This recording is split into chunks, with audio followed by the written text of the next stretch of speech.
Champion ng Oklahoma City Thunder, nakakapanlumo ang nangyari kay Tyrese Haliburton. Naiyak na lang din ang tatay ni Tyrese sa sinapit ng kanyang anak sa Game 7. So heto na ang final Game 7 ng NBA Finals, Indiana Pacers versus Oklahoma City Thunder. Eto at simula pa lang napakainit agad ng laban. Nagpaulan ng 3 straight 3-pointers si Tyrese Haliburton. Agang na-hype ni Hali Doggy, shooting 3 of 4 beyond the arc. Sa kabila naman, aggressive din agad si Shai Gilgeous-Alexander na naitala rin agad ang first 6 points ng OKC. Off the bench, instant impact din si Alex Caruso na nagpakawala rin ng back-to-back 3-pointer. After nyan, heto na ang nakakapanlumong nangyari dahil under 4-minute mark, tila may nagpop sa right foot ni Haliburton na ikinagulat ng lahat. Naiyak na lang si Tyrese na nagsisisigaw sa sakit dahil tila Achilles injury ang natamo nito na agad pinalibutan ng kanyang mga teammates at coaches. Naiyak na lang din ang tatay ni Haliburton na inakay na lang pabalik ng locker room prayers for Tyrese. Natapos ang unang quarter, 3 lang naman ang lamang ng OKC, 25-22. Second quarter, dahil sa pangyayari nag-step up na sa huddle ng Pacers si Pascal Siakam na tila chini-cheer up ang kanyang mga teammates na ipagpatuloy ang laban despite sa nangyari kay Tyrese Haliburton.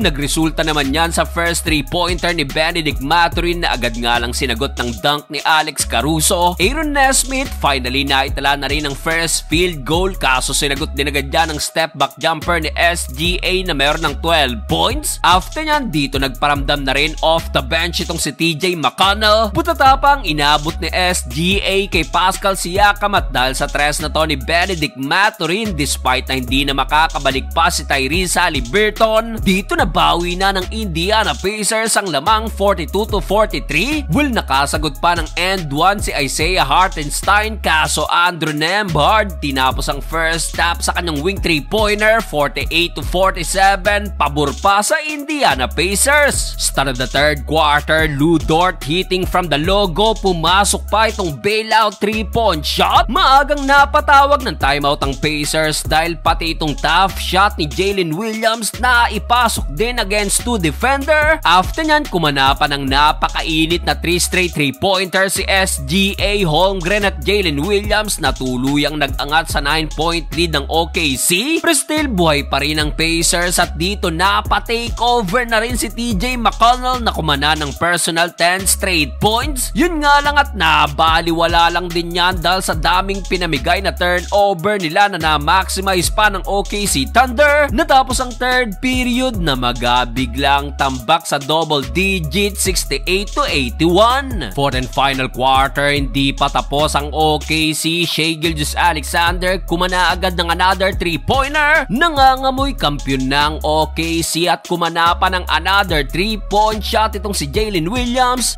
Dahil dyan umabot na ang tambak sa 20+ points. Pero dito sinubukan pang habulin niya ng Pacers sa tulong ni Benedict Mathurin. Kaso sa dulo, kinapos na rin ang Pacers. Sa huli, tuluyang nakuha ng OKC ang 2025 NBA champion. Prayers pa rin kay Tyrese Haliburton.